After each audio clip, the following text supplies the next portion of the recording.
Hello and welcome to this Facebook Live. This time talking about the binary digits, the second of the two disciplines, or the second discipline in the World Memory Championships.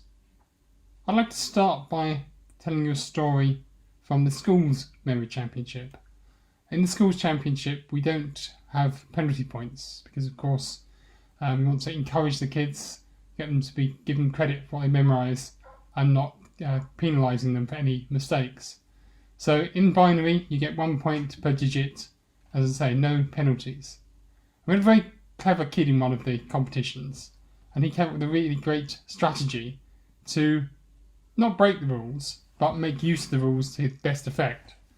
So when he's memorising, he just counted the number of ones in each row and the number of zeros in each row, and then he just memorised the line numbers of the rows that had more ones than zeros.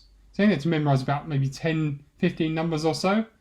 Then in his recall phase, he just wrote entirely ones across the entire row where there were more ones than zeros, and zeros everywhere else. So he knew that although he was going to get a lot wrong, he was guaranteed to earn some points from each of his rows he attempted. So he wrote down maybe 20 or so rows, and he got loads of points, more so than if he'd actually memorised any of the binary.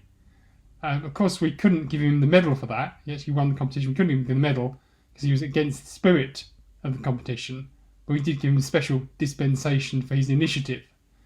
A very clever way of using the rules to his best effect.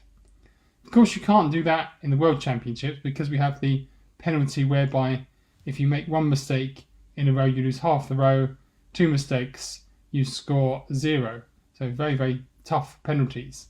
However, there are certain things you can do to help you out when you're memorising. You might think, well, how on earth do people memorise all those ones and zeros? It's almost impossible to do from the layperson's point of view. But of course, what the competitors do is they take groups of numbers, groups of ones and zeros, and they convert them to a decimal, and then they memorise the decimal rather than actually memorising the ones and zeros themselves, and then convert it back when they do their recall.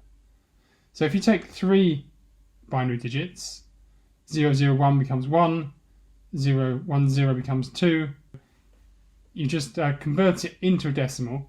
If you take it in 3s and then 2 groups of 3, you end up with a group of 6. A 2-digit number makes a group of 6, and then you just memorise those across the line, convert the 2-digit numbers into objects or people, and then you only need 5 locations to memorise those objects to give you a line of 30. So it becomes a lot easier than it appears when you're just memorising ones and zeros. One way of getting extra points for free, if you like, is as long as your final row that you recall is an entire row, it's worth writing 1 digit on this next row down, because the rule states you get half of what you attempted for 1 mistake. So if you get that digit right, you score a point. If you get it wrong, you score half a point. But we round up the score. So you get 1 point absolutely for free just by writing 1 digit down. Of course, 1 point in the scheme of things is not a great deal, but often the championship does come down to a very, very tight margin. If you get a free point, it's well worth it.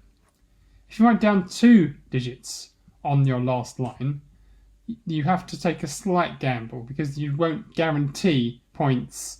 You have a 75% 75% likelihood of getting points, because if you got both digits right, then you score 2 points, of course. If you got the first one right and the second one wrong, then you score 1 point. If you got the first one wrong and the second one right, you also score 1 point. And if you got both of them wrong, you score 0. So, in fact, 3 out of 4 possibilities, you'll score points. So it's a reasonably good gamble, but there is the slight chance that you will get 0 points rather than the 1 point you're guaranteed by writing down a single digit. But either way, it's worth, there's nothing to lose. You don't lose any points for adding something on that final line. So it's well worth doing. When it gets to 3 digits, you're then starting to move into more evens territory. It's going to be much more of a gamble. So I wouldn't do more than 2. But by writing down 2, you've got a reasonably good chance of at least scoring some extra points that you wouldn't otherwise have. and you don't actually have to memorise those 2 digits. They're just there because of a consequence of the way the rules are described. So always, when you're doing memory competitions, learn the rules, and then you can use the rules to your advantage, just like that kid did in the schools championships. So hopefully this has been a useful, quick description of the binary competition. Next week we're going to look at the next discipline. Bye for now.